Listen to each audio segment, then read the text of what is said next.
Get ready for the scapegoating now. Now, the trend I'm seeing on the internet is to criticize Leonardo Jardim, who is doing a terrible job at Flamengo. I think that people really uh, let themselves get carried away by certain unbelievable situations like that. Flamengo lost the game. For me, yesterday's draw feels like a defeat. Defeat. But it's recorded as a draw. It's a draw that feels like a defeat. But it's 9 games unbeaten, if I'm not mistaken. 9 games unbeaten. Flamengo has the best offense, the second best defense in the league. Flamengo has improved a lot. But Flamengo lost Arrascaeta, lost Lucas Paquetá, injured, Carrascal suspended, Eric Pulgar suspended and injured. Jorginho left the game yesterday, and you didn't have that many options there. You already had Luis Araujo filling in, and Plata playing out of position. He even talks about it. Leonardo Jardim. He says, we couldn't use 3 attacking midfielders. And certainly, some of the turnovers are definitely due to the adjustments. Luis Araujo and Plata played in the middle, and that's not their position. Okay? And then people complain, and thinking that the fans will go along with it. You can't go along with these people. Because the same ones who are complaining, the same analysts and commentators who are complaining, they used to complain about the previous one. And now the previous one is the solution. It was better than the current one. Guys, just to make it clear, once again, Flamengo has the best. Leonardo Jardim has the best numbers of any Flamengo coach since 2019. Numbers don't win games. He really does make mistakes. I agree that he makes mistakes, that he has things to adjust. Aerial play, positioning, he has things to adjust. The choices too. Yesterday, he didn't have that many choices. He ended up choosing a Lashian who didn't even go for the ball on that cross. And then I think the message he gives is about players he thought would perform, but who didn't know how to take advantage of the opportunity. But the message that Jardim gives makes it clear that most likely a Lashian will be benched. I don't know. At least that's how I see it. Because he came in and, man, he didn't even try to challenge him there. He didn't even try to stick a foot out to block the cross. The second goal, in my view, was offside.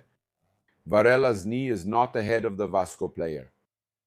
For me, the goal was offside. Even some Vasco fans are saying that.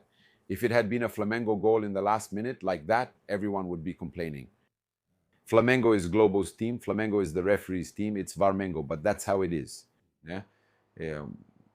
That line there, that line was really strange. The one they drew there, but that's Flamengo, guys. Flamengo,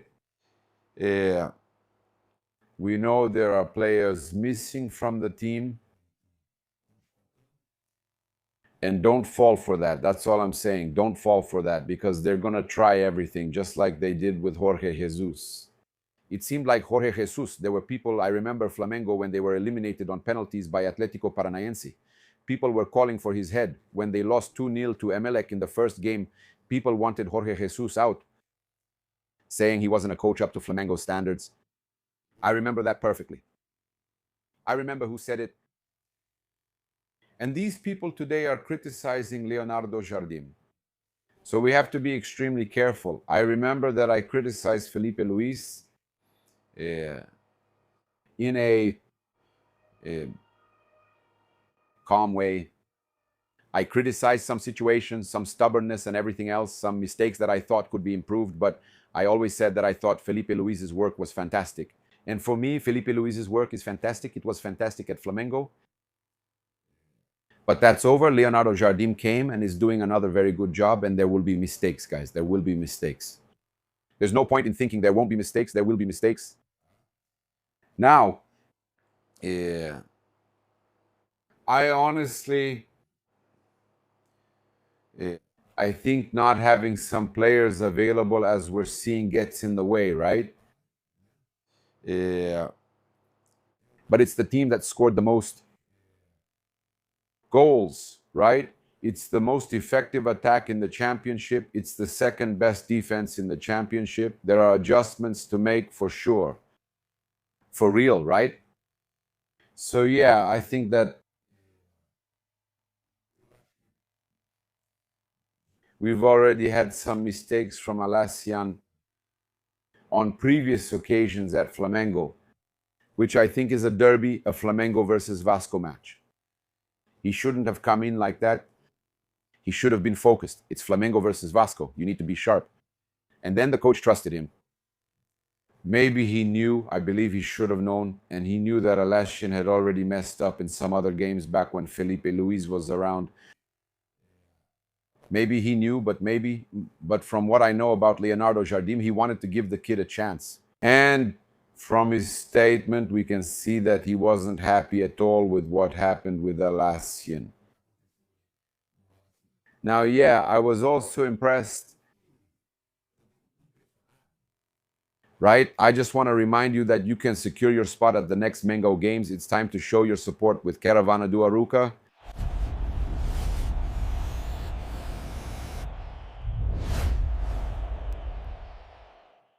Caravana do Aruca takes you to Flamengo's games. Outside Brazil, Libertadores 2, Copa do Brasil, also Campeonato Brasileiro, with tickets included at Maracanã. So, book Caravana do Aruca's hosted travel package right now. Champions League, Aruca's Caravan. Make sure to book, man. It's definitely the best travel service. They're extraordinary. Look, I also want to remind you that you can lose weight in a healthy way with Mais Cabello, the My Slim program. Call right now, man. I'm going to leave the QR code here, everything on the screen, so you can take advantage and get in touch with Caravana do Aruca and with Mais Cabello, the My Slim program. And there's also the new Exomise treatment. Everything will be here in the description and pinned comment. I also wanted to quickly talk here about the issue of do Everton Araujo, right?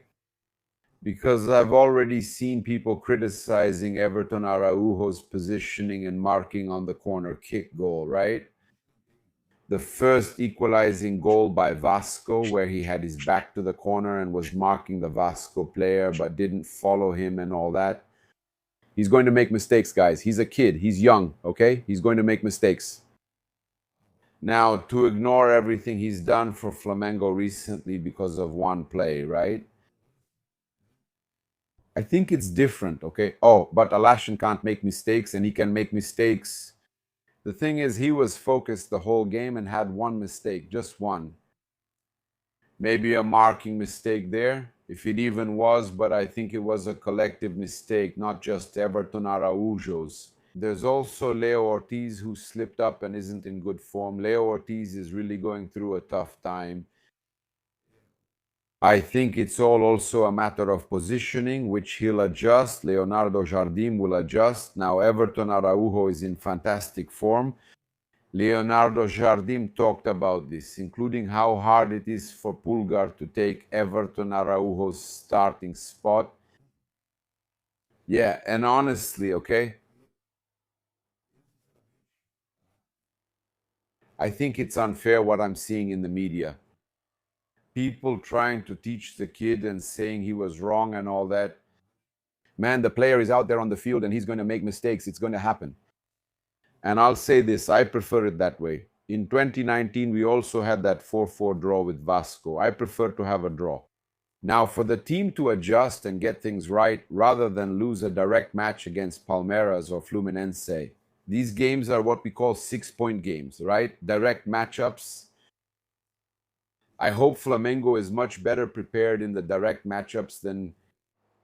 they're going to drop points. Man, they always have. Flamengo dropped points last year. At the final stretch, we thought they had it, but they let Palmeiras pass again. They lost one. That's the Brazilian Championship. That's the Brazilian Championship. And players are going to make mistakes. Alassian himself, I think Flamengo missed out on an important sale of Alassian to Red Bull Bragantino, because I think here at Flamengo he was already a bit worn out. Maybe selling him was the best choice. Later he could be sold on later since he was set to excel. Here he already seems a bit worn down.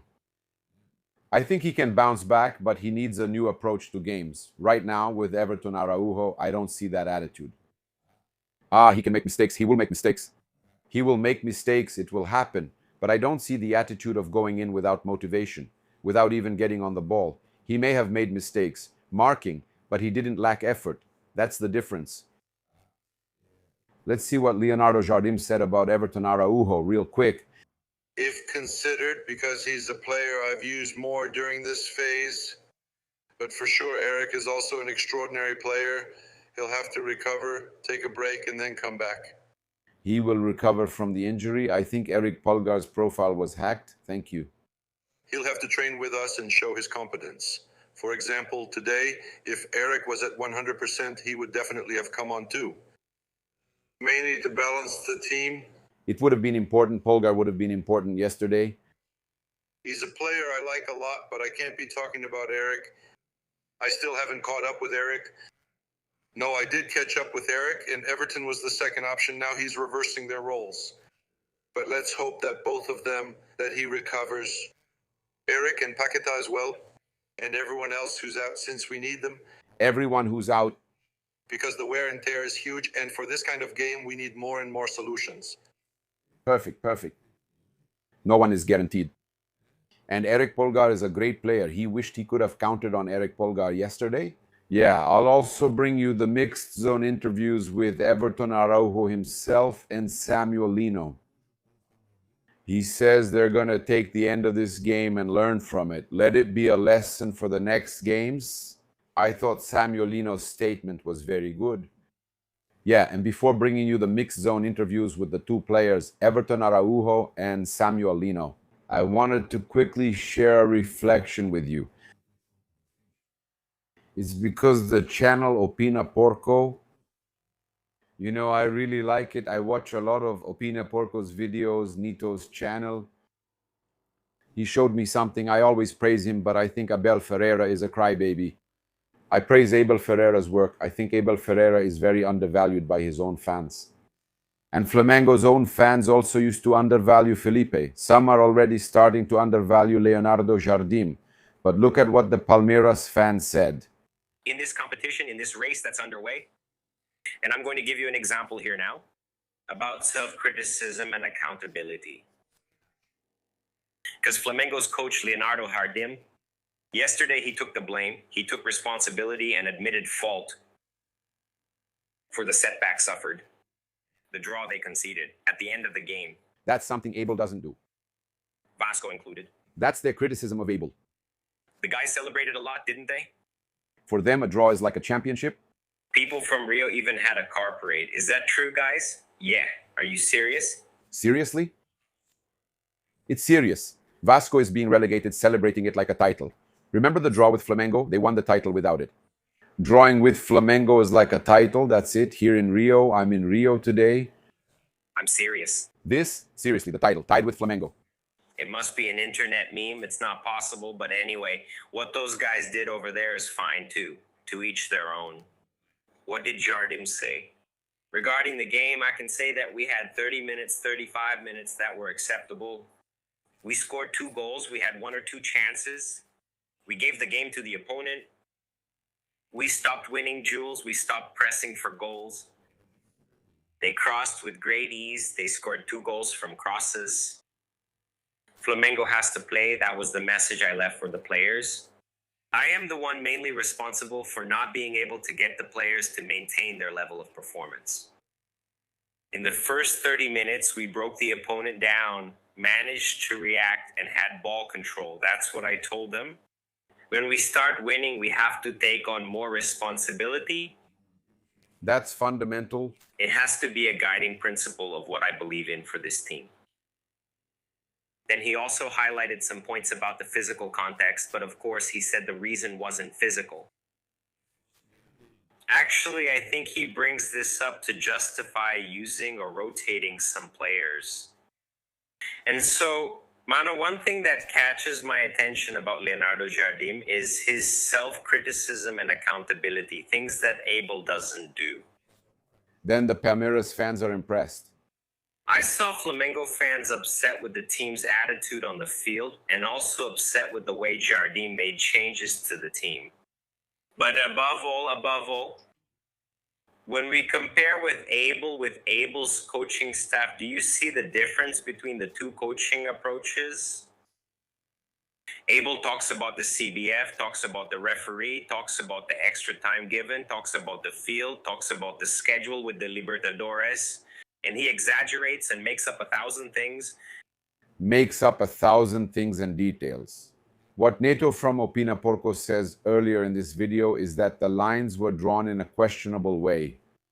That needs to be improved. That offside called at the end, not called in the last minute of the game, which gave Vasco the goal. The validated goal for Vasco was questionable. Abel would have complained a lot. Abel would have complained a lot about this Vasco goal in the last minute. He would talk about Flamengo was at work, that the refereeing hurt Palmeiras.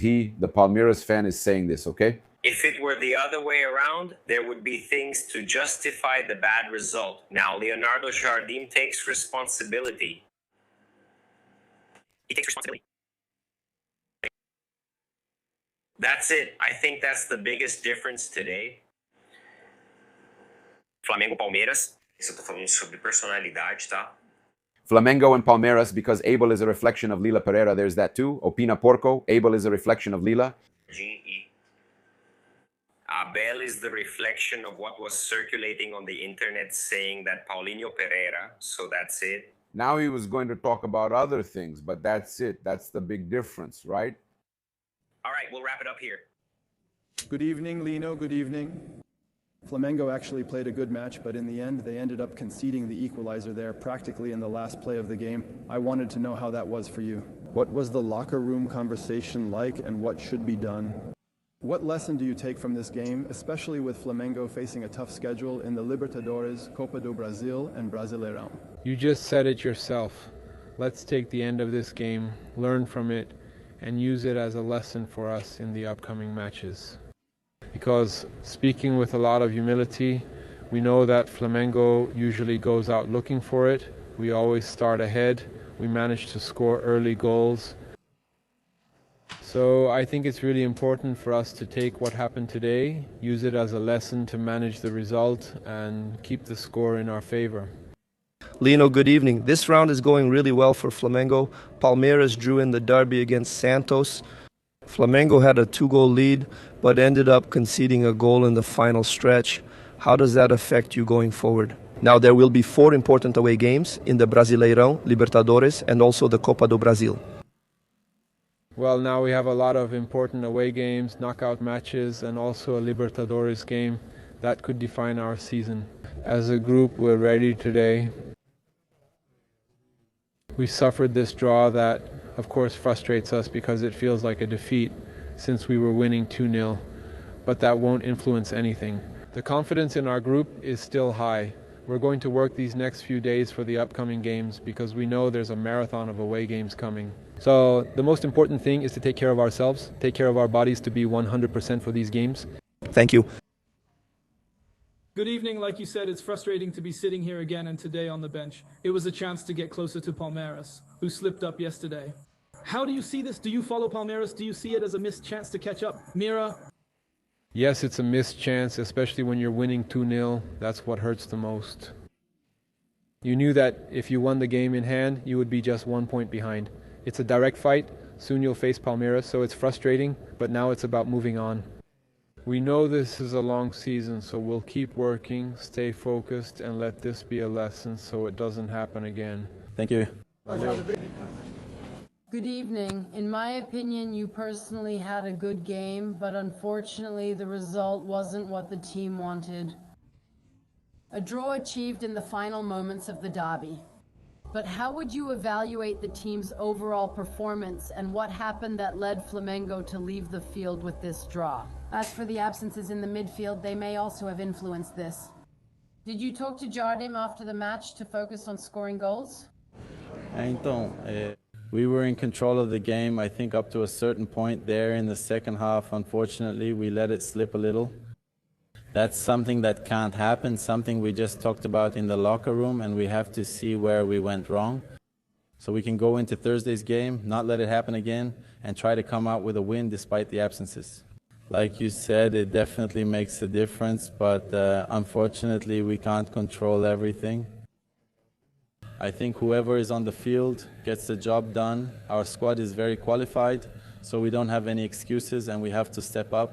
Whoever goes into play, whoever the coach chooses to play, has to go in and give their best. Thank you. Good evening, Everton. It's the beginning of the championship, but once again, everything seems to be shaping up for a battle between Flamengo and Palmeiras. And yesterday, Palmeiras tied the game against Santos. Do you consider it an opportunity and follow the results through to the Palmeiras game? You can't help but look. Sometimes we're at home watching games, but it's really about us, about what we're doing on the field without trying to focus too much on the opponent. We have to keep stepping it up in games and give our best to try to get to the top and surpass them. Everton, you've just played almost 5 consecutive games playing the full 90 minutes. It's Flamengo with important absences in the midfield. Do you think you might start to feel overloaded, considering that Flamengo now has 4 consecutive away games, tough matches? Right. I take good care of myself for that. I do what I have to do at the training center, outside the training center, at home. I take care of myself. I really make sure to be ready to play, and I'm very happy with this run of games. It's something I ask God for, so I can't complain. I'm happy to be playing, to be helping Flamengo, and to be on the field more and more.